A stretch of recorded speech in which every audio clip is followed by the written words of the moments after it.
வணக்கம். Welcome to கதை திரட்டு audio books. இந்த வீடியோவில் நம்ம என்ன கதை கேட்க போகிறோம்னா, கனவு காலங்கள் கதையின் முதல் பகுதி. நம்ம சேனலை இது வரைக்கும் சப்ஸ்கிரைப் பண்ணாதவங்க சப்ஸ்கிரைப் பண்ணுங்க. பக்கத்தில் இருக்கிற பெல் ஐக்கானை கிளிக் பண்ணி ஆல்ங்கிற ஆப்ஷனை ப்ரெஸ் பண்ணுங்க. ஹைப்புங்கிற ஆப்ஷனை கிளிக் பண்ணி இந்த வீடியோவை ஹைப் பண்ணுங்க. வாங்க கதைக்குள்ளே போகலாம். பிரியா, அங்கே என்னடி பண்ணிட்டு இருக்க? பைப்பில் ஜலம் விடுறானான்னு பாரு. ப்ளவுஸ் தச்சுன்னு இருக்கேன், இதோ பார்க்குறம்மா. சுபலட்சுமி ஜன்னல் வழி தெருவை எட்டி பார்க்க அங்கே குடங்கள் அணிவகுத்திருப்பது தெரிந்தது. அக்ரஹார வாசல்களில் வண்ண கோலங்கள், ரேடியோக்களில் பட்டு உன் சேலை நன்னா இருக்கே, எங்கே எடுத்த என்று காலங்கார்த்தாலேயே விளம்பரங்கள். சுபலட்சுமி பொறுமை இழந்து முழங்காலை பிடித்தபடி எழுந்து வர வர இவளுக்கு பொறுப்பில்லாமல் போச்சு என்று முனகினாள். அவளுக்கு ஆடிக்காற்றில் பறந்துவிடும் தேகம், உதிர்ந்து போன குடுமி, ஒட்டின கன்னம், இருண்டு தட்டுமுட்டு சாமான்கள் உடனிருந்த அறைக்குள் எட்டி பார்த்து, பிளவுஸ்க்கு இப்ப என்னடி அவசரம் என்று கத்தினாள். முதலில் துண்டு போர்த்தி இருந்த பிரியா, தோ பார்த்தியா என்ற பிளவுஸின் கக்க பகுதியில் விரல் விட்டு காட்டி புன்னகைத்தாள். இதை போட்டுண்டு போனா அவ்வளோதான், அப்புறம் தெரு பசங்க துரத்த ஆரம்பிச்சிருவா. சுடிதார் போடேன், இருக்கிறதே ஒன்று, அதுவும் நைஞ்சு போகணுமா? தண்ணி நின்று போயிடும், தோ ஆச்சு என்ற ஊசியையும் நூலையும் ஓட விட்டாள். அவ்வளோ அவசரம்னா அனுஷாவை அனுப்பேன், அவ பாவம் குழந்தடி. ஆமாம் குழந்தை, இந்த கார்த்திகை வந்தா 14 பிறக்கிறது, மணி 7 ஆறது, இன்னும் தூங்குறத பாரு என்ற ஒரு மூலையில் குறுக்கி படுத்திருந்த தங்கையை பிடித்து உலுக்கி, ஏய் எழுந்துரு என்றாள் பிரியா. அவளை ஏண்டி வம்புக்கு எடுக்கிற? அவளை தொட்டா உடனே கண் கலங்கிடுமே உனக்கு, அவதானே உன்னோட செல்ல புத்திரி. சி, ஏண்டி இப்படி பிரித்து பேசுற? எனக்கு நீயும் அவளும் ஒன்றுதான். ம் என்று பிரியா நூலை பல்லால் கடித்து விடுவித்து ஊசியை நூல் கண்டில் செருகினாள். துண்டை ஒதுக்கிவிட்டு பிளவுஸை போட அது பம் என்று இருக்கிற்று. அவள் +2, 16, 16ம் பெற்ற வனப்பு. ஈரகேசம் சுதந்திரமாய் அவளது முதுகில் படர்ந்திருந்தது. கழுத்தோரம் முடியில் இருந்து சொட்டின முத்துக்கள் பிரகாசித்தன. பிரியா அவற்றை ஒற்றி முடியை ஒதுக்கி ரசம் உதிர்ந்த கண்ணாடியின் முன் நின்று பொட்டு வைத்து கொண்டாள். தாவணி முடியை அள்ளி ரப்பர் பேண்டில் அடக்கி சமையல் கட்டிற்கு போய் பிளாஸ்டிக் குடம் எடுத்துக்கொண்டு தெருவில் இறங்கினாள். அம்மா, காப்பி எங்க? அனுஷா இடுப்பை விட்டு நழுவியிருந்த பாவாடையை இழுத்து விட்டபடி கேட்டாள். நீ போய் பல் தேய்ச்சிட்டு வா. அவள் எழுந்து சோம்பல் முறித்தாள். முகத்தில் வழிந்த எண்ணெய் பிசுக்கை துடைத்து கொண்டு பாயை சுருட்டி பரண்மேல் செருகினாள். அம்மா, என் கண்ணாடி எங்க? டேபிள் மேலே இருக்கு பார், முதல்ல கண்ணாடியை எடுத்து மாட்டு. தடிமனாயிருந்த மூக்கு கண்ணாடியை எடுத்து மாட்டிக்கொண்டு, அம்மா பேஸ்ட் எங்க? ஏண்டி, உனக்கு ஒவ்வொன்றும் நானே எடுத்து தரணுமா? அங்கதான் இருக்கும் பார். பல் விளக்கி முடியை அலங்கோலமாய் அள்ளி செருகி கொண்டு காஃபி டம்ளருடன் அமர்ந்த போது வாசலில் நிழல் தெரிந்தது. எட்டி பார்க்க 4ஆம் வீட்டில் குடியிருக்கும் டீச்சர். உள்ள வாங்க டீச்சர் என்று சட்டை பொத்தானை போட்டுக்கொண்டு காஃபியை மறைத்து வைத்தாள். இவ்வளோ நேரம் தூங்குனியா? Two bad. உங்க அக்கா எங்க? தண்ணிக்கு போயிருக்கா. ஏன் நீ போறதில்லையா? ம் என்று அனுஷா தோளை குலுக்கினாள். அம்மா விடமாட்டா. ஏன்? சுபலட்சுமி சமையல் கட்டிலிருந்து, இவளுக்கு குடம் தூக்க முடியறதில்ல, அதனால தான். அப்போது பிரியா குடத்துடன் உள்ளே பிரவேசித்தாள். அவளது இடுப்பும் பாவாடையும் நனைந்திருந்தன. மரியாதை நிமித்தம் தாவணியை இழுத்து விட்டு கொண்டு, நீங்க வந்து ரொம்ப நேரமாச்சா டீச்சர்? இல்லை, இப்பதான். மார்க் ஷீட் வந்திருக்காமே, தெரியாதா உனக்கு? ஃப்ரெண்டு கூட சொன்னா டீச்சர், போகணும். மேலே என்ன படிக்கிறதா உத்தேசம்? பிரியா தயக்கத்துடன் தாயை பார்த்த. டாக்டருக்கு. டாக்டராகி லோகத்தில் யாருக்குமே ஹார்ட் அட்டாக் வராமல் பார்த்துக்கணும். ஏன் ஹார்ட் அட்டாக்னா அத்தனை பயமா? ஆமாம் டீச்சர், எங்கள் அப்பா அதனால தான் செத்து போனார். அப்படித்தானம்மா? அப்படின்னு தான் சொன்னான்னா என்ன அர்த்தம்? சுப்புலட்சுமி அதற்கு பதில் சொல்லவில்லை. பிரியா காலி குடத்தை வைத்துவிட்டு, ஹார்ட் அட்டாக் இல்லைனா அப்புறம் வேறு என்னவாம்? பிரியா, அதெல்லாம் நோக்கு ஏன், நாழி யாரது பார், நீ ட்ரெஸ் பண்ணிட்டு கிளம்பு. பிரியா, உனக்கு வேண்டிய அப்ளிகேஷனை எல்லாம் வாங்கி வச்சிருக்கேன், நாளைக்கு மார்க் ஷீட்டை எடுத்துட்டு வா, ஃபில்லப் பண்ணி போட்டிடலாம். டீச்சர் கிளம்பி போனதும் சுப்பலட்சுமி பூஜை அலமாரியின் முன்னில் அமர்ந்து மாலையுடன் இருந்த கணவனின் படத்தை வெறிக்க ஆரம்பித்தாள். ஏனா, எங்களை தனியா தவிக்க விட்டுட்டு போயிட்டேளே, இது நியாயமா? எங்களை எத்தனை சொகுசா வச்சிருந்தேள், எப்படியெல்லாம் கஷ்டப்பட்டு சம்பாதிச்சேள். மும்பையில் பங்களா, பிஸ்னஸ், பணம், காசு, புகழ், அதெல்லாம் இப்போ வெறும் கனவா தெரியறது. உங்க பொண்ணு கஷ்டம் தெரியாம குதிக்கிறா. நடக்கிற காரியமா? அவளுக்கு எப்படி புரிய வைப்பேன்? உங்க சம்பாத்தியத்தை யாரெல்லாமோ அனுபவிக்கிறா. கேட்க நாதி இல்லை. எங்களால் கிட்ட நெருங்க முடியல. எல்லாம் விதி. விதி இல்லை, சதி, வஞ்சகம். நான் அப்பாவின்னும் பிழைக்க தெரியாதவன்னும் சொல்லி திட்டின்றே இருப்பேள். கடைசியில் நீங்களும் அப்படித்தானே? இந்த லோகத்தில் சம்பாதிச்சா மாத்திரம் போராது, அதை பாதுகாப்பும் வச்சுக்கணும். நீங்கள் வைக்கலையே, வச்சுட்டு போனதையும் என்னால் காப்பாற்ற முடியலையே. அம்மா! பிரியா குதித்து கொண்டு வீட்டிற்குள் ஓடி வந்தாள். அந்த துள்ளல் அவளது ரவிக்கையிலும் இருந்தது. கண்களில் குதூகலம், மகிழ்ச்சி. அம்மா, உடனே பாயாசம் வை, டீச்சர் வீட்டுக்கு போகணும் என்று மார்க் ஷீட்டை நீட்டினாள். ஹை, 95%மா, இதோ பார், பயாலஜியில் சென்டம் என்று நர்த்தனம் பண்ணினாள். அப்பாட்ட வச்சு நமஸ்காரம் பண்ணிக்கோ. பத்திரிகைகளுக்கு பிரியாவின் படம் எப்படி கிடைத்ததோ தெரியவில்லை. அன்று மாலை பதிப்பிலேயே வெளியிட்டிருந்தனர். அவள் பயாலஜியில் சென்டம் என்கிற விபரமும் மற்ற பாடங்களில் முதல் மார்க் வாங்கியிருந்தவர்களும் பேப்பரில் அணிவகுத்திருந்தனர். மறுநாளே நிருபர்கள் அவர்கள் வீட்டில் ஆஜர். பிரியாவுக்கு ஆச்சரியம், கூச்சம். மாமி, பொண்ணோடு சேர்ந்து நில்லுங்கோ, ஃபோட்டோ எடுத்து பேட்டியும் வெளியிடணும். சுப்பலட்சுமி, என்ன விட்டுருங்கோ என்றபடி ஒதுங்கினாள். ஆனால் அவர்கள் விடுவதா இல்லை. பிரியாவுக்கு பெருமிதம் பிடிபடவில்லை. எப்படி படித்தாய், உன் லட்சியம் என்ன என்றெல்லாம் நிருபர்கள் கேட்டு குறிப்பிடித்து கொண்டனர். உங்க அப்பா பற்றி சொல்ல முடியுமா? அதை அம்மாட்ட தான் கேட்கணும். சுப்பலட்சுமி, வேணாம், அவரை பற்றி எழுத வேணாம் என்று கண் கலங்கினாள். ஏன் மாமி? எழுதி ஆக போகிறது என்னவாம்? போனதெல்லாம் போகட்டும், அனாவசியமாக பழசு எல்லாம் கிளறாதீங்கோ ப்ளீஸ். மறுநாளே அவர்களது படமும் மேட்டரும் வெளியாயிற்று. அதில் வறுமை படிப்புக்கு எதிரி அல்ல என்று தலைப்பிட்டு பிரியா ஆரம்பம் முதல் மெரிட் ஸ்காலர்ஷிப்பில் படித்த விவரங்களை, வாங்கின பரிசுகளை, மெடல்களை பற்றி எழுதியிருந்தனர். அதன் பின்பு தெரு முழுக்க அவளை பெருமையாய் பேசிற்று, பொறாமையில் சிலிப்பிற்று. நீ இந்த இருக்கையே தாண்டச்சோறு என்ற தங்கள் வீட்டு பசங்களை இடித்தது. அந்த பத்திரிகை செய்தியால் அவர்களுக்கு நன்மை விளைந்ததோ இல்லையோ, ஆனால் மிக பெரிய தீமை ஒன்று நிகழ அது தூண்டுகோலாக அமைந்தது உண்மை. 3ஆம் நாள் இரவு அக்கம்பக்க வீடுகளில் தனியார் டிவிக்கள் விளம்பரங்களையும் இடையிடையே நிகழ்ச்சிகளையும் விளம்பிக் கொண்டிருக்க, இவர்கள் வீட்டில் பழுப்பு நிற பல்பு, கொசுக்களின் ரீங்காரம். அனிஷா, என் பேனாவை எடுத்தியா நீ என்று பிரியா கேட்க, ஆமாம் எடுத்தேன். எதுக்கடி எடுத்த, யாரை கேட்டுட்டு என்று பிரியா அவளது காதை பிடித்து திருக, அவள் சிணுங்க, மரியாதையாக கொடுத்துரு, இல்லைன்னா பொட்டை கண்ணு மாதிரி பொட்டை காதுமாக்கிடுவேன். அம்மா, இவளை பாரு, என்னை பொட்டை கண்ணுங்கிறா.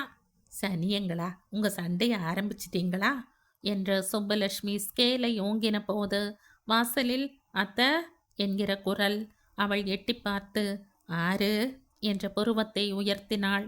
நான் சிவா அத்தை, சிவராஜ். எந்த சிவா? அத்தை, நிஜமாலுமே என்ன தெரியலையா, இல்லை மனசில் வைராகியம் வச்சுண்டு அப்படி கேட்கிறேளா? நான் உங்கள் அண்ணா பையன். உடன் அவளது முகத்தில் இறுக்கம், கண்களில் அனலுடன், ஏன்பா, அன்னைக்கு பண்ணினதெல்லாம் பத்தாதுன்னு திரும்பவும் எங்களை அழிக்க வந்துட்டேளா? போ வெளியே. அத்தை, அன்னைக்கு ஏதோ ஒரு உந்துதல்ல அப்படி நடந்துண்டாலும் அப்புறமா அம்மா அதை நினச்சி ரொம்பவே வருத்தப்பட்டா. உங்களை சந்திச்சு மன்னிப்பு கேட்கவும் தயாராக இருந்தா. ஆனால் நீங்கள் தான் இடம் தரல. இப்போ இந்த பத்திரிகையை பார்த்ததும் தான் உங்க விலாசமே தெரிஞ்சது. அத்தை, நடந்ததுக்கெல்லாம் பரிகாரம் தேடத்தான் நான் வந்திருக்கேன். எங்களுக்கு எந்த பரிகாரமும் வேணாம். நீ முதல்ல வெளியே போ. பிரியா, என்ன இங்க வேடிக்கை? உள்ள போ என்ற சொம்புலட்சுமி கதவை அடித்து சாத்தினாள். அன்று ராத்திரி முழுக்க பிரியாவுக்கு தூக்கமில்லை. அதற்கு 2 காரணங்கள். ஒன்று, நல்ல மார்க் வாங்கிவிட்ட ஆர்ப்பரிப்பு.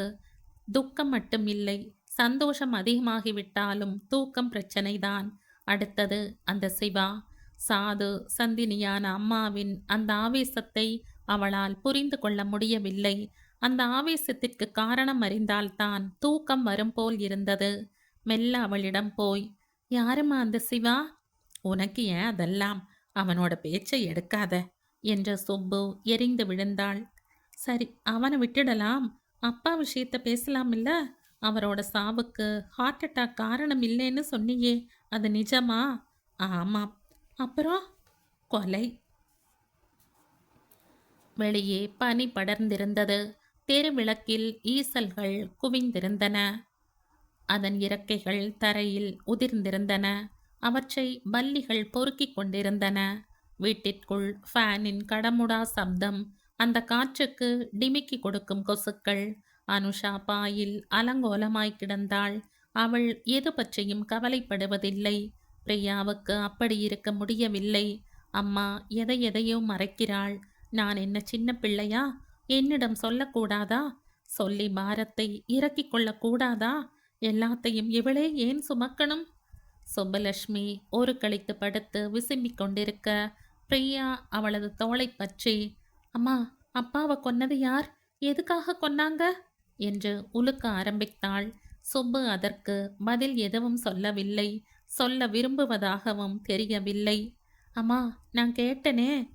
ஏய், சும்மா கத்தி கூச்சல் போட்டு அனுஷாவோட தூக்கத்தையும் கெடுக்க வேணாம். எதை எதை யார்கிட்ட எப்போ சொல்லணும் எப்போ கூடாதுன்னு நேக்கு தெரியும். நீ போய் தூங்கு. அம்மா, வேற எதுவும் வேணாம். அந்த பாவத்தை செஞ்சது மட்டும் யாருன்னு சொல்லிரு போதும். அது எனக்கு எப்படி தெரியும்? யார் பேர்ல சந்தேகம்? யாரைன்னு சந்தேகிக்கிறதாம்? அம்மா, இப்படி பட்டும் படாம பேசினா எப்படி? அங்க என்னதான் நடந்தது? நாம ஏன் மும்பையை விட்டுட்டு வந்தோம்? வீடு கார்னு சொகுசா வாழ்ந்தமே, அதெல்லாம் இப்ப எங்க? உன்னோட வைத்தி சித்தப்பா பார்த்துக்கறாரா இல்ல அனுபவிக்கிறாரா? நம் சொத்துல அவளுக்கு என்ன உரிமை? சொல்லுமா, ஏன் பேச மாட்டேங்கிற? எல்லாத்தையும் விட்டுட்டு நாம ஏன் கஷ்டப்படணும்? எல்லாம் விதி. பொடலங்கா. அம்மா, நான் இத்தனை கெஞ்சுறனே, உனக்கு கருணையே இல்லையா? அப்பா எங்க பேர்ல எத்தனை அன்பா இருந்தார். பொத்தி பொத்தி வளர்த்தாரே. அப்படிப்பட்டவரோட மரணத்தை பத்தி தெரிஞ்சுக்கிற உரிமை கூட எங்களுக்கு இல்லையா? பிரியாவுக்கு அழுகை அழுகையாய் வந்தது. தோல்வியுடன் படுக்கைக்கு திரும்பி போர்த்தி கொண்டாள். அப்படியும் கூட தூக்கம் வரவில்லை. அப்பாதான் கண் முன்னில் வந்து, பிரியா குட்டி என்று அணைத்து கொண்டார். தலையில் முத்தம் பதித்தார். மும்பையில் நடந்த சம்பவம் அவளுக்கு ஒவ்வொன்றாய் ஞாபகத்திற்கு வர ஆரம்பித்தன. ஆனால் அதற்கெல்லாம் காரண காரியம் அறியும் வயசு அப்போது அவளுக்கில்லை. பிரியா 4ஆம் கிளாஸ் படிக்கும்போதுதான் வைத்தி சித்தப்பா மும்பைக்கு வந்தார். அவருக்கும் அப்பாவுக்கும் எப்போதுமே ஆகாது. பிரியாவின் அப்பா ராமச்சந்திரன் அவருடன் முகம் கொடுத்து பேசவே மாட்டார். பிரியா வைத்தி சித்தப்பாவை எப்போதோ 1-2 முறை பார்த்ததோடு சரி, பழகினதில்லை. சித்தப்பா அப்பாவுடன் சண்டை போட்டுக்கொண்டு சொத்தை பிரித்து வாங்கி திருச்சியில் இருப்பதாய் கேள்விப்பட்டிருந்ததோடு சரி. அவருக்கு அங்கே போலீஸில் உத்தியோகமாம். மீசையை பார்த்தாலே தெரியும். போலீஸ் என்றால் மீசை வளர்க்கணும் என்று சட்டம் இருக்குமோ? அவரது முகத்தை பார்த்தால் சண்டை போடுபவராக தெரியாது. அப்பா வேலை விஷயமாய் வெளியூர் போயிருந்த போதுதான் வைத்தி சித்தப்பா வீட்டுக்கு வந்திருந்தார். வந்தவரின் முகத்தில் களை இல்லை. அந்த போலீஸின் மிடுக்கில்லை. முள்ளாய் தாடி, சீக்கு பிடித்து ஆஸ்பத்திரியில் இருந்து வந்த மாதிரி தெரிந்தார். அம்மாவுடன் என்னவோ உருகி உருகி பேசினார். மணி, நீங்க தான் என்ன காப்பாற்றணும் என்ற காலை பிடிக்காத குறை. இதில் நான் செய்ய என்ன இருக்கு? உங்க அண்ணா சம்மதிக்கணுமே. சம்மதிக்க வைக்கணும். நீங்க சொன்னா அவர் கேட்பார். நீங்க மட்டும் எனக்கு அடைக்கலம் தரலனா அப்புறம் மருந்து குடிச்சு செத்து போவேன். சேச்சே, அப்படியெல்லாம் செஞ்சு வச்சிடாதேள், நான் பேசுறேன். அந்த சம்பவங்கள் சுப்புலட்சுமியின் மனதிலும் நிழலடிக்க ஆரம்பித்தன. ராமச்சந்திரன் ஊரில் இருந்து வந்ததுமே செருப்பை பார்த்து தம்பி வந்திருப்பதை உணர்ந்திருக்க வேண்டும். சாப்பாட்டில் வேறு வடை பாயசம் என்று அமர்க்களப்படவே அவருக்கு கோபம் சுள் என்று ஏறியது. என்ன விசேஷம்? யாராச்சும் விருந்துக்கு வந்திருக்காளா? ஆமா, உங்க தம்பி. அவன் எதுக்கு இங்க வந்தானாம்? அவனை எதுக்கு ஆத்துல சேர்த்தையாம்? பாவங்க, அவரே நொந்து போய் வந்திருக்கார். யார் பாவம்? அவனா? நம்ம சொத்தையெல்லாம் அழிச்சான். வாயை திறந்தா பொய், திருட்டு, புகை, தண்ணி, வேண்டாத ஸ்நேகம், பத்தாததுக்கு ரவுடித்தனம் வேற. அவரை பார்த்தா இப்ப அப்படி தெரியலேன்னா திருந்திட்டார் அப்படின்னு அவன் சொன்னான். நீயும் நம்பிட்ட. அபிஷ்டு அபிஷ்டு, யாராச்சும் கண் கலங்கினா உடனே உருகிடுவியே. நோக்கு எத்தனை பட்டாலும் புத்தி வராது. தெருவில் எவனாவது பிச்சை கேட்டால் கையில காசு இல்லைன்னா நகை நட்டை கூட கழட்டி கொடுத்துருவ. என்ன இருந்தாலும் அவர் உங்க ரத்தம். நேக்கப்படி ஏத்துக்க முடியல. ஏத்துக்கிறாப்பல அவனும் நடந்துக்கலை. எங்கே அந்த பைய? அப்போது அறைக்குள்ளிருந்து வைத்தி எட்டி பார்த்து வரட்டுமா என்க. வேணாம், கோபமாய் இருக்கார், உள்ள போங்கோ என்று சைகை செய்தாள் அம்மா. உடன் அவன் தலை மறை. சுப்பு அவரை படுக்கையிலும் விட்டு வைக்கவில்லை. ஏன்னா வைத்தி தப்பு பண்ணியிருக்கலாம், இல்லைங்கல. அதுக்காக வெறுத்து ஒதுக்கி போடணுமா? திறந்த ஒரு சான்ஸ் கொடுக்கப்படாதா? துரை திறந்த மாட்டார். உன்னை விட அவனுக்கு நேக்கு நன்னா தெரியும். வாயை மூடிண்டு பேசாம படு. அடைக்கலம் தேடி வந்தவாளை விரட்டி அடிக்கிறது பாவம் இல்லையா? நீ இப்படியே பாவ புண்ணியம் பார்த்துட்டே இரு, அழிஞ்சு போற. பரவாயில்லை, என்னை சபியுங்கோ திட்டுங்கோ, கேட்டுக்கிறேன். ஆனால் அவருக்கு ஒரு வேலை ஏற்பாடு பண்ணி கொடுத்துருங்கோ. இல்லைன்னா வைத்தி மருந்து குடிச்சு செத்து போகும் அப்படின்னு அவன் கதை விட்டுருப்பான். நீயும் உடனே இழகி போயிட்ட. ஏண்டி கழுத, நீ திருந்தவே மாட்டியா? அவன் பார்த்த உத்தியோகம் என்னாச்சாம்? பிடிக்காதவன் யாரோ பொய் கேஸ் போட்டதில் வேலை போயிருச்சாம். போலீஸ் மேலேயே பொய் கேஸா? நம்புற மாதிரி இல்லையே. களவாணி பையன் எக்கு தப்பா ஏதாச்சும் செஞ்சிருப்பான். சுப்புவின் தொல்லை தாங்காமல் தான் ராமச்சந்திரன் வைத்திக்கு வேலை ஏற்பாடு செய்து கொடுத்தார். அவருக்கு அவனை கண்டாலே பிடிப்பதில்லை. வைத்திக்கும் அண்ணனை கண்டால் பயம். அவருக்கு முன்னால் வாயை திறக்க மாட்டான். எது வேண்டுமானாலும் சுப்புவிடம்தான் மனு. ராமச்சந்திரன் அடிக்கடி வெளியூர் போக வேண்டியிருந்ததால் வீட்டு காரியங்களை வைத்தியே கவனிக்கும்படியாயிற்று. ஒவ்வொரு தேவைக்கும் அவன் ஒத்தாசையாயிருந்தான். குழந்தைகளை கவனித்துக் கொள்வான், பாடம் சொல்லித் தருவான், வெளியே அழைத்து போவான். பிரியாவுக்கும் அனுஷாவுக்கும் அவனை ரொம்பவும் பிடித்து போயிற்று. வைத்தி சித்தப்பா, வைத்தி சித்தப்பா என்று அவர்கள் அவனை விட்டு நகருவதில்லை. சாப்பாடு தூக்கமெல்லாம் அவனுடன்தான். அவன்தான் ஊட்டி விட்டாகணும். சுப்பவுக்கும் அவனுடைய நடவடிக்கைகளில் பரம திருப்தி. நிகழ்ந்து போனாள். வைத்தி வீட்டு காரியங்கள் மட்டுமல்லாமல் மெல்ல மெல்ல ஆபீஸிலும் தன் ஆதிக்கத்தை செலுத்த ஆரம்பித்தான். ஒரு சமயம் வெளியூர் போய்விட்டு வந்த ராமச்சந்திரன், எங்கே அவன் என்று கத்தினார். எவன்? உன் அருமை கொழுந்தன். சொன்னா கேட்கறையா நீ? என்னவோ அப்பாவி உத்தமன்னு சப்ப கட்டினியே. இப்ப என்னாச்சாம்? பொடி மடச்சி, அடி முட்டாள். பொய் கேஸ் போட்டாங்களாம், வேலை போயிருச்சாம். அப்படித்தானே அவன் சொன்னான்? ஆமா, எல்லாம் பொய். அங்க திருச்சி பொன்மலை பட்டியில ஏதோ ஒரு காலேஜ் பெண்ணை தள்ளிக்கிட்டு போய் கற்பழிச்சிருக்கான். அது வெளியே தெரிஞ்சு ஊர்க்காரர் எல்லாம் சேர்ந்து அடிச்சு உதைச்சிருக்கா. கடைசியில் டிஎஸ்பி தலையிட்டு சமாதானம் பண்ணி வேலையை விட்டு நீக்கினதும் இல்லாம ஊரை விட்டே போயிடுன்னு சொல்லி அனுப்பியிருக்கார். இவனும் உயிருக்கு பயந்துண்டு இங்க ஓடி வந்து உத்தம வேஷம் போடுறான். இதெல்லாம் உங்களுக்கு சொன்னது யாராம்? நேத்து மெட்ராஸ்ல வச்சு திருச்சிக்காரர் ஒருத்தரை பார்த்தேன். இவனாவது திருந்துறதாவது. வாயை திறந்தால் புழுகு. அவர் புழுகலை. கற்பழிப்பு விஷயத்தை அன்னைக்கே என்கிட்ட சொன்னார். உங்கள்கிட்ட சொன்னா வெட்டி போட்டுருவேள்னு நான் தான் மறைச்சு வச்சேன். உடன் லக்ஷ்மியின் கன்னத்தில் பலாரின் அறை விழுந்தது. அவள் சுருண்டு விழுந்தாள். என்ன காரியம்டி பண்ணிட்ட? ராஸ்கலை பத்தி ஏற்கனவே ஊரில் பல புகார்கள். 13 வயசு பொண்ணை மிருகமாட்டம் கெடுத்திருக்கான். நோக்கு தெரியுமா? இவனை எப்படி நம்மாத்துல வச்சுக்க முடியும்? நமக்கும் 2 பொண்ணுங்க இருக்கிறதை மறந்துட வேணாம். இல்லேண்ணா, உறவு முறை தெரியாம வைத்தி நடக்கும்னு நான் நினைக்கல. அங்க திருச்சியில கூட அந்த பெண்ணை அவர் கெடுக்கலையாம். மேலதிகாரியின் நிர்பந்தத்தின் பேரில் வைத்தி அவளை அழைச்சு போனதோடு சரியாம். அவா கெடுத்துட்டு பழியை இவர் மேல போட்டுட்டாளாம். அந்த திருச்சிக்காரரும் அதை உண்மைன்னு நம்பின்னு இருக்கார். அப்போ பேப்பர்ல எல்லாம் செய்தி வந்ததாமே, அது கூட பொய்.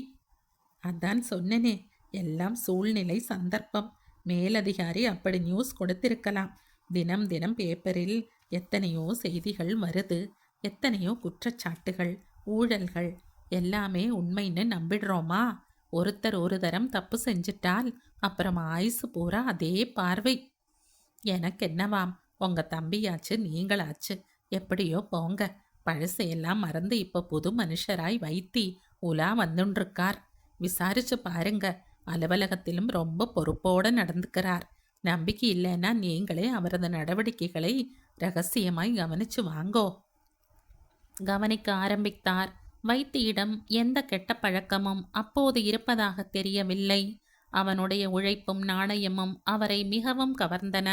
பிசினஸில் அவன் தரும் ஆலோசனைகள் அவருக்கு பக்க பலமாயிருந்தன. நல்ல வேளை, அவசரப்பட்டு நான் எந்த முடிவுக்கும் வந்துவிடவில்லை. அன்று ஆவேசப்பட்டு வெளியே அனுப்பியிருந்தால் இந்நேரம் ஒரு நல்ல மனிதனை, நல்ல உடன்பிறப்பை இழந்திருப்பேன். லக்ஷ்மி காப்பாற்றினாள். அவள் மண்டுவாக இருக்கலாம், படிப்பறிவில்லாமல் இருக்கலாம். ஆனால் அவளது பொறுமையும் நிதானமும் இன்று அவனது உயிரை காப்பாற்றியிருக்கிறது. Thank God. அதன் பிறகு ராமச்சந்திரனும் லக்ஷ்மியும் அலைந்து திரிந்து அவனுக்கு பெண் பார்த்து கல்யாணம் பண்ணி வைத்தனர். தங்களது வீடு ஒன்றையும் அவன் பேரில் எழுதி வைத்தனர். அதுவரை எல்லாமே சுமூகமாயிருந்தது. வைத்தியின் மனைவி ரேணுகா வந்த பின்பு அங்கே பெரும் மாற்றங்கள் நிகழ ஆரம்பித்தன. அவள் தந்திரக்காரி, பேராசைக்காரி. சிலருக்கு இடைஞ்சல் உடன் பிறந்தோரால் வருகிறது, சிலருக்கு உடன் பிறவா சகோதரியால், சிலருக்கு வளர்ப்பு மகனால். வைத்திக்கு வந்த இடைஞ்சல் கட்டின மனைவியால். ஏனா, இன்னும் எவ்வளோ நாளைக்குத்தான் இப்படி மற்றவாளுக்கே உழைச்சு கொட்டுவேளாம் என்று அவள் வைத்தியை தூண்ட ஆரம்பித்தாள். அண்ணா என்பவர் அந்நியராடி. இந்த சுகமும் வாழ்வும் அவர் கொடுத்தது. இருக்கலாம், கொடுத்தவர் எந்த நேரம் வேண்டுமானாலும் அதை எடுத்துக்கலாம் இல்லையா? அப்படி எடுத்துண்டால் நாம நடுத்தெருவில் போய் நிற்க வேண்டியதுதான். அதுக்கு என்னடி பண்ண சொல்றியாம்? இன்னும் 2 நாள் அவகாசம் கொடுங்கோ, சொல்றேன். ரேணுகா சந்தர்ப்பம் பார்த்து கொண்டிருந்த போதுதான் ராமச்சந்திரனுக்கு அந்த ஹார்ட் அட்டாக் வந்தது. அப்போது பிரியாவின் குடும்பம் மாதுங்காவில் செட்டிலாகி இருந்தது. மாதுங்கா என்பது ஏறக்குறைய சென்னை மாதிரி. தமிழ், தெலுங்கு, மலையாளம், கன்னடம் எல்லாம் அங்கே ஐக்கியம். முருகன் கோவில், ஐயர் மெஸ், நாயர் கடைகள் என்று சுற்றிலும் அமர்க்களம். சுப்புலட்சுமி மொழி வித்தியாசம் பார்க்காமல் அந்த தெரு முழுக்க பழக்கம் வைத்திருந்தாள். ஹோலி என்றால் வட இந்தியர்கள் சாப்பிட அழைப்பர், ஓணத்திற்கு மலையாளிகள். அது மாதிரி பொங்கலுக்கு இவர்களின் வீட்டில் விருந்து. மஞ்சள் கரும்பு வைத்து படையலும் பொங்கலின் அந்த மணமும் மற்றவர்களுக்கு ரொம்ப பிடிக்கும். அந்த 2 நாட்களும் ராமச்சந்திரன் ஆபீஸிற்கு லீவு போட்டுவிட்டு வீட்டிலேயே இருந்து விடுவார். எந்த வேலையையும் அந்த சமயத்தில் வைத்து கொள்வதில்லை. அப்பா வீட்டில் இருக்கும் அந்த 2 நாட்களும் குதூகலமாயிருக்கும். வருடத்திற்கு 2 நாட்கள் கிடைக்கும் அந்த குதூகலத்திற்காக பிரியாவும் அனுஷாவும் தவம் இருப்பர். அந்த வருடம் அந்த தவத்தை கலைக்கிற மாதிரி பொங்கலுக்கு 1 வாரம் முன்பு ராமச்சந்திரனுக்கு ஹார்ட் அட்டாக். ஆஸ்பத்திரியில் அனுமதி. அவர்களின் சந்தோஷம் எல்லாம் அடிபட்டு போனது. ராமச்சந்திரனுக்கு ஹார்ட் அட்டாக் என்பதை அவர்களால் நம்ப முடியவில்லை. சுகரோ பிபியோ இதர உபாதைகளோ இல்லாதிருந்தவருக்கு அட்டாக் எப்படி? சுப்பலட்சுமி பதறிக்கொண்டு ஆஸ்பத்திரிக்கு ஓடி, ஏன்னா உங்களுக்கு ஏதாவது ஒன்றுன்னா நான் என்ன பண்ணுவேன்? 2 பெண் குழந்தைங்க, நீங்க உழைச்சதெல்லாம் போதும், நன்னா ரெஸ்ட் எடுங்கோ என்றாள். சேச்சே, ஏண்டி அழுது ஆர்ப்பாட்டம் பண்ற? பயப்படும்படி எதுவும் இல்லையாம், டாக்டர் சொன்னார். மைல்டு அட்டாக் தானாம், வயசாடிச்சோனோ, அதுதான்.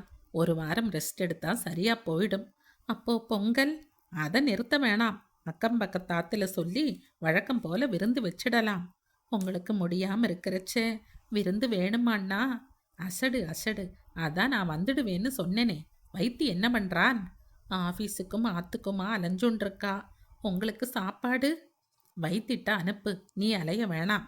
அதன் பிறகு 4 நாட்கள் வைத்தியும் அவனது மனைவி ரேணுகாவும் தான் சாப்பாடு எடுத்து வந்தனர். போகி அன்று சுப்பு சந்தேகத்துடன் ஃபோன் பண்ண, பொங்கல் தடபுடலாய் நடக்கட்டும், நாளை நான் கட்டாயம் வந்துருவேன் என்று தெம்பாய் பேசினார். சாப்பாடு இன்னைக்கு அனுப்ப வேணாம். அவர் வேணாம் என்று சொல்லியும் கூட சித்தி கேட்கவில்லை. அவர் அப்படித்தான் சொல்வார். மாமாவோட உடம்பு ரொம்ப முக்கியம். அக்கா, நீங்க வேலையை கவனிங்கோ, நான் பூஜைக்கான சாமான் வாங்கிட்டு அப்படியே மாமாவுக்கு சாப்பாடு கொடுத்துட்டு வந்துடுறேன் என்று பிடிவாதமாய் கேரியருடன் கிளம்பினாள். மறுநாள் விடியும் முன்பே பிரியாவும் அனுஷாவும் எழுந்து ஸ்நானம் செய்தனர். அவர்களுக்கு இருப்பு கொள்ளவில்லை. அப்பா எப்ப வருவா சித்தி? 9க்கு. ஏன் அத்தனை நாழி? டாக்டர் வந்து பரிசோதிச்சு டிஸ்சார்ஜ் பண்ண வேண்டாமா? சுப்பு அதிகாலையிலேயே எழுந்து வாசலில் கோலம் போட்டாள். பிரியாவும் அவளுக்கு உதவினாள். மாவிலை தோரணங்கள், வண்ண காகிதங்களை வெட்டி ஒட்டி வீடு முழுக்க அலங்காரம் செய்தனர். இடையிடையே வாசலை பார்த்து இன்னும் ஏன் வரலை என்று கேட்டுக்கொண்டனர். 9 என்பது 10 ஆயிற்று. ராமச்சந்திரன் வரவில்லை. வைத்தி ரேணுகா இருவரும் நாங்கள் ஒரு 8 பார்த்துட்டு வந்துடுறோம் என்று ஆஸ்பத்திரிக்கு கிளம்பி இருந்தனர். அவர்களையும் கூட காணவில்லை. நேரமாக ஆக சுப்புவுக்கு பதட்டமாயிற்று. ஏன் இத்தனை வளர்த்தறார்? லேட்டாகும் என்றால் ஃபோன் பண்ணப்படாதா? எதிர் வீட்டு மலையாளி നിങ്ങളുടെ ചേട്ടൻ എന്തിയോ என்று விசாரிக்க அவளுக்கு அழுகை முட்டிற்று. ஏதோ அசம்பாவிதம் என்று உள் மனது சொல்லிற்று. சொன்னா கேட்கறாரா? உடம்பு முடியாதப்போ எதுக்கு பொங்கல்? எதுக்காக பிரத்தியாருக்கு சொல்லணும்? அவருக்கு என்னவாயிற்று? கிளம்பி வரும்போது ஏதும் விபத்து? கடவுளே, அப்படி ஏதும் ஆகியிருக்க கூடாது. இந்த வைத்தியாவது ஃபோன் போடக்கூடாது. என்னோட பதைப்பு அவளுக்கு புரியுதா? சுப்பு அடுப்படிக்கும் வாசலுக்குமாய் நடந்து கொண்டிருந்தாள். பிரியா, கார் வந்தா சொல். எதுக்குமா? அப்பாவுக்கு ஆரத்தி எடுக்கணும். அவர் பாட்டுக்கு உள்ள வந்துட போறார். சரிம்மா. கொஞ்ச நேரத்தில் வாசலில் வாகன சப்தம் கேட்டது. பிரியா, பாரு. அவள் ஆவலுடன் ஓடி பார்த்து, அம்மா, அப்பா வந்துட்டார். அவசர அவசரமாய் ஆரத்தி தட்டை எடுத்துக்கொண்டு வாசலுக்கு ஓடி பார்த்த சுப்புவுக்கு அதிர்ச்சி. எதுவும் விளங்கவில்லை. அங்கே காரை காணவில்லை. ஆம்புலன்ஸ் தான் நின்றிருந்தது. வைத்தியும் ரேணுகாவும் முகத்தை பொத்தியபடி கண்ணீருடன் இறங்க, பதட்டத்துடன், எங்க ஆத்துக்காரர் வரல? வந்திருக்கார். எங்கே? மன்னி, மனசு தேத்திக்காங்கோ. நம்ம எல்லாம் மோசம் பண்ணிட்டு எங்க அண்ணா போயிட்டார். ஐயோ, என்ன சொல்றேள்? நல்லா தான் பேசிட்டு இருந்தார். புறப்படுறச்ச யாருமே எதிர்பார்க்காம மறுபடியும் அட்டாக். அவர் ஆடலை அசையலை. உட்கார்ந்தது உட்கார்ந்தபடி எந்த சிரமம் இல்லாம போய் சேர்ந்துட்டார். அதை கேட்ட மாத்திரத்தில் சுப்பு மயக்கமானாள். பிரியாவுக்கும் அனுஷாவுக்கும் எதுவும் விளங்கவில்லை. ஸ்ட்ரெச்சரிலிருந்து இறக்கப்படும் உடலை பார்த்து, சித்தப்பா, அப்பா தூங்குறாரா? ஆமாண்டி. எப்போ எழுந்திருப்பார்? நகருங்க, அவர் டிஸ்டர்ப் பண்ண வேணாம். உடன் அக்கம் பக்கத்தவர்கள் கூடிவிட்டனர். ஒரு விருந்தை எதிர்பார்த்திருந்தவர்களுக்கு அந்த துக்கத்தை தாங்கிக் கொள்ள முடியவில்லை. ராமச்சந்திரனின் உடலை பாடம் செய்து இறுதி யாத்திரைக்கு ஏற்பாடு பண்ணி கொண்டிருக்கும் போது போலீஸ் வைத்தி ஓடிப்போய் விசாரிக்க, உங்க அண்ணாவோட உடலை போஸ்ட்மார்ட்டத்துக்கு அனுப்பணும் என்றனர். போஸ்ட்மார்ட்டமா? ஏன், எதுக்கு? அவருக்கு நார்மல் டெத்து தானே? இருக்கலாம். ஆனால் டாக்டருக்கு சின்னதாய் ஒரு சந்தேகம். அவர்தான் ரெக்கமெண்ட் பண்ணியிருக்கார். வேணாம் சார், எங்கள் அண்ணாவோட உடலை வெட்டி கூறு போடுறதுல எங்களுக்கு இஷ்டம் இல்லை. அதுக்கு மன்னியும் ஒத்துக்க மாட்டா. அவள் ரொம்ப ஆர்த்தோடாக்ஸ். அதுக்காக பரிசோதிக்காமல் இருக்க முடியுமா? உங்கள் மன்னியை கூப்பிடுங்க. அவள் இன்னும் மயக்கம் தெளியல. ஏற்கனவே அவள் அதிர்ச்சியில். இந்த நேரத்தில் இன்னொரு அதிர்ச்சியை கொடுத்தா அப்புறம் அவளுக்கும் அட்டாக் வந்துடும். நான் வேணுமானா டாக்டர்கிட்ட பேசுகிறேனே. It's too late. எஃப்ஐஆர் போட்டாச்சு. இனி சான்ஸ் இல்லை. மன்னி கையெழுத்து போட வேணாமா? வேணும். ஆனால் கையெழுத்து போடுற நிலைமையில அவ இல்லையே. போலீஸ் அழைக்கவில்லை. சுப்பிமின் விரல் ரேகையை பதித்து பாடியை கொண்டு போயிற்று. பிரியா விவரம் புரியாமல், சித்தப்பா, அப்பாவை எங்கே கொண்டு போறா என்றாள். அது போஸ்ட்மார்ட்டம் என்று ரேணு சொல்ல, அப்படின்னு ஆப்ரேஷனா? ஆமா, ஆப்ரேஷன் தான். நீ பேசாம போய் விளையாடு. ஆப்ரேஷன் முடிஞ்சு அப்பா எழுந்து வந்துருவாருல்ல? பிரியாவும் மனுஷாவும் அப்பாவியாய் தோட்டத்தில் போய் விளையாட ஆரம்பித்தனர். பக்கத்து வீட்டினர் கண்ணீருடன் வருவதும் தேம்புவதுமாயிருந்தனர். சித்தி எல்லோரையும் கட்டி அணைத்து ஒப்பாரி தாரை தாரையாய் கண்ணீர் சிந்தினாள். திரும்பி போகும்போது பிரியாவை கட்டிப்பிடித்து விசனப்பட அவள், எதுக்காக அடறேள்? அப்பாவை ஆபரேஷனுக்குத்தான் கொண்டு போயிருக்கா. போஸ்ட்மார்ட்டம் முடிஞ்சதும் மதியத்துக்குள்ள கொண்டு வந்துருவா என்று வெகுளியாய் சொல்ல அவர்களின் துக்கம் அதிகமாகவே செய்தது.